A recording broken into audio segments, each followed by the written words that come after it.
Allez, les meilleurs moments, et oui, c'est bientôt la fin de l'année. Et oui, les meilleurs moments de la place du village dans le 19h pour cette dernière ligne droite en cette année 2024. Et oui, et voilà, avec justement notre petite intelligence artificielle à côté de nous, hein, avec ce graphique, on va justement vous parler ce soir dans cette rubrique le travail d'ostéopathe pour bovins. C'est un reportage qui a été diffusé sur les plateformes de la place du village. C'était donc en octobre dernier. Un reportage très intéressant. Alors si vous ne connaissez pas, j'ai sélectionné justement ce reportage pour cette rubrique du 19h de la place du village. Les meilleurs moments de 2024 avec ce reportage de Jean-Noël de Paris. Regardez. Hey, jingle bells, jingle all the way. Oh, what fun it is to ride in a one-horse open sleigh. Hey. Tu vois ça là, cette petite zone là. C'est pas ça. Laurine, en pleine séance d'ostéopathie sur un bovin. Qu'est-ce qui se passe pour cette bête là? Tu l'as Et observée? du coup, je suis venue ici pour une boiterie du postérieur droit. Ouais. Elle avait de la difficulté à poser le postérieur droit. En fait, elle posait pas longtemps en fait le postérieur droit. Donc c'est la jambe, C'est celle-là. celle-ci, ouais. J'avais demandé bien évidemment avant si elle avait eu des soucis de pied, s'ils ont bien levé le pied. Faut toujours vérifier cette zone-là. Et moi du coup je suis venue après, j'avais plusieurs zones qui me dérangeaient, notamment en haut. Donc là on appelle ça, donc c'est la zone fessier avec l'articulation sacro-iliaque, la hanche. Il y avait vraiment une zone de compensation en fait à ce niveau-là, qui fait qu'elle avait du mal à reposer encore cette patte et à l'utiliser comme il fallait. Et maintenant on l'a vu, elle remarche visiblement. Elle remarche visiblement. Bon, bravo.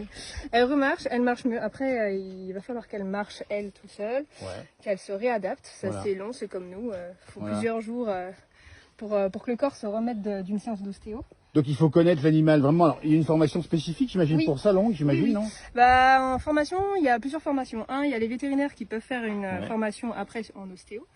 Et deux, il y a des formations donc spécialisées où ils font vraiment que ostéopathie animale, où c'est sur 5 ans. Et là, du coup, il y a une école à Cluny. D'accord. Juste à côté. Alors, Laurine, on va savoir un peu plus, parce qu'on vous laisse travailler en même temps.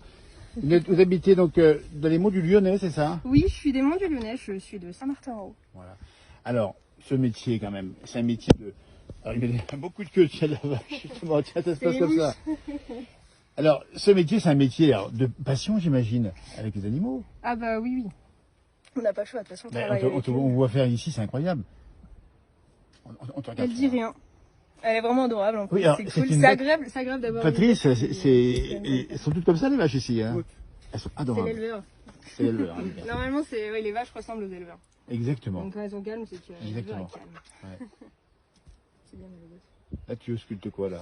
Là, en fait, j'ai travaillé sur la zone du foie et du coup, je m'occupe en fait de l'origine nerveuse du foie, qui est dans cette zone-là. Très bien. Donc les animaux depuis tout jeune, c'est ça? Eh ben oui. De base, j'étais plutôt au monde des caisses et puis j'ai découvert le monde rural à mes 18-20 ans. Et puis j'ai vraiment accroché. Donc autant se spécialiser dans les vaches, il y a de la demande. Absolument. Et on n'est pas nombreux en tout cas à se spécialiser vraiment en vaches, mais il y a besoin sur le terrain. Voilà, et c'est une jeune femme qui le fait, et puis tu sais parler aux vaches, j'imagine, parce qu'on la voit toute gentille celle-ci, franchement. Oui.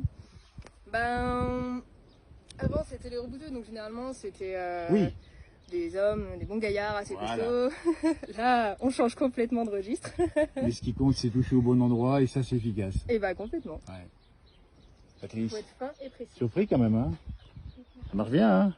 Moi j'espère. On espère. Moi aussi, j'espère. Faire le résultat, moi. En tout cas, le résultat. Parce On verra ça qu'on dans fait, quelques jours. on fait pas appel forcément à un ostéopathe. Bah non, des fois on attend. Bah, c'est comme pour les gens. Ah des oui, fois. exactement. On se dit ça va aller mieux. Des fois, ça peut être trop tard. Exactement. Donc ceux qui seraient intéressés, on dit bien, de la région de Lyon, mais au plus loin éventuellement, mais en tout cas, Mont du Lyonnais, Mont du Loire, Loire. tous les Monts du Lyonnais, ouais. ben voilà, c'est Laurine. Enchanté. Et ton établissement s'appelle comment, ta Bah c'est juste structure? Laurine France, ostéopathe animalier. Voilà, ostéopathe animalier. Écoutez, on est vraiment alors, sous le charme, parce qu'on voit des gestes ici qu'on ne connaissait pas. On pensait plutôt aux vétérinaires, aux césariennes, etc.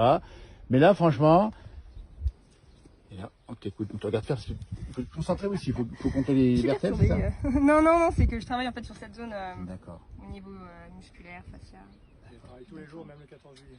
Oui, parce Ouais, que, alors, le dimanche 14 juillet quand même, il est Alors, 11h et quelques. il est dimanche 14 juillet, Laurine est en pleine activité ici. De c'est loin combien de kilomètres pour venir ici? Oula, je sais pas, j'ai mis 1h30, Ah, 1h40. voilà. Ouais. Eh bien, on va saluer tous les professionnels de l'agriculture qui sont là présents 24 heures sur 24, Alice. Hein, c'est ça, hein. Alice qui est alors passionnée aussi. Hein. Tu vois ça avec beaucoup d'intérêt. Hein. Et c'est vrai, il est gentil, c'est ça. C'est gentil. Hein. Tu la connais? Oui. Ouais. Comment il s'appelle? Pintino? Ah non, il n'a pas de prénom. Voilà. Eh bien, c'est ça. 14 juillet, c'est un dimanche en plus.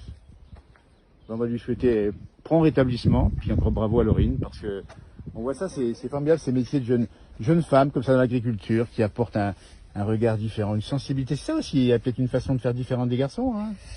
Eh ben, peut-être, oui. Bah, certainement. On comprend peut-être mieux les vaches. Ouais, voilà, il y a aussi une sorte de langage à la fois corporel et animal chez la vache. On dit que c'est une vache laitière, hein. On explique bien que c'est une laitière. Et la laitière, ben, elle est très sollicitée évidemment parce qu'elle fait du lait tous les jours, il y a 8 les jours, hein, Patrice. Ouais, puis bon, elle rentre dans les bâtiments bétonnés, tout ça, il y a Ah ouais, plus de c'est risque ça, de chute, quoi. Voilà. Laurine, bravo, vous laissez terminer. Et puis bravo, merci de nous avoir reçus. Puis surtout, on dit bien, un dimanche 14 juillet en pleine activité ici. Et puis on sent que la vache déjà, d'abord elle sait faire, c'est qu'elle se sent bien. Et puis ensuite on sent qu'elle va déjà mieux. Et ben on lui souhaite bien sûr un bon rétablissement. Merci encore et bravo. Bonne journée. Merci, au revoir.